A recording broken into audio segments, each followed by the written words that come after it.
What's up, everybody, and welcome back to Rev 1211 Life, where we are in the book of Philippians.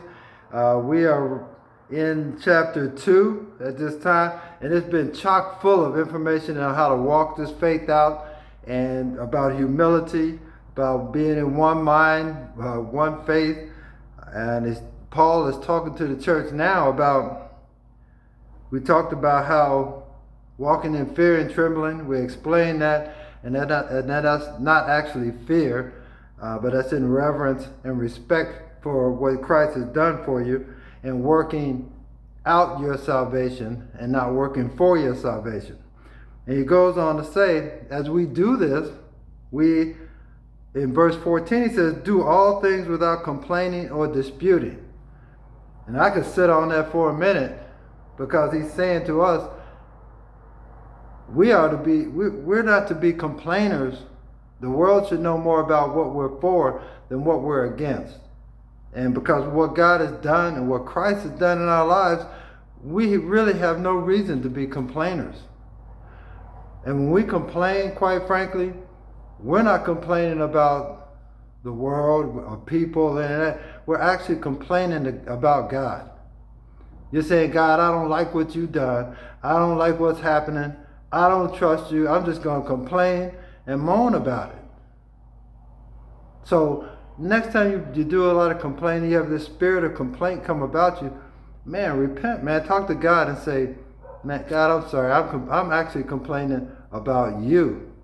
And I don't trust your plan and what you're doing. So he's telling us to stop complaining. And then he says that you may become blameless and harmless children of God, without fault in the midst of a crooked and perverse generation, among whom you shine as lights in the world. Now, if you're in the grocery store standing in line with a grocery basket full of groceries, but you're complaining about the cashier not pushing the buttons fast enough, that you have to stand in line. Man, thank God you have a basket full of groceries. Man, there's people that, what we put down the garbage disposal, they'll eat just to have something to eat. But we complain about everything. So what he's saying is stop that and be a light in this perverse world that we live in. If you have the Spirit of Christ living in you, he's given us the power. He's telling us what he's put in us, we talked about it before, is to work that out. Let that be something outwardly seen and known for people. Not just your complaining spirit.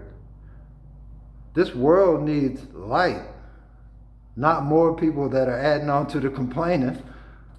So, my encouragement for you today is Paul saying, do all things without complaining or disputing or grumbling. All right? He says, do that and be harmless. Does that mean, that word harmless means, I'm going to hit that too. Harmless meaning, and blameless is saying that, say for instance, someone's stealing at work. They may be looking for the thief. They may be having all kind of people they're thinking about. But when they look at you and think of you, they say, no, we can forget that. It's not him. We can count on that. So he's saying that's the kind of blameless we're looking at, because you live such a way and such a life that you're above that kind of a blame. You're above that kind of inquiry, because that's not you. So that's what that means by becoming blameless and harmless. So when he says harmless, that's meaning what we do, what we say, is not harming people or taking them further away from Jesus Christ. It's drawing them to, and it's more of a light that brings people to it. But your complaining doesn't do that.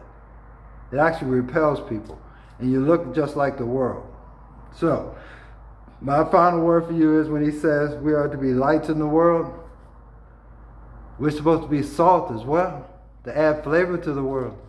So I'm going to encourage you today, shine the light. Shake the salt today. Be the light in the world today. Not be a part of the complaining world that doesn't know Jesus. But we'll talk more. We'll finish up chapter 2 soon. But God bless you guys. Be a light today.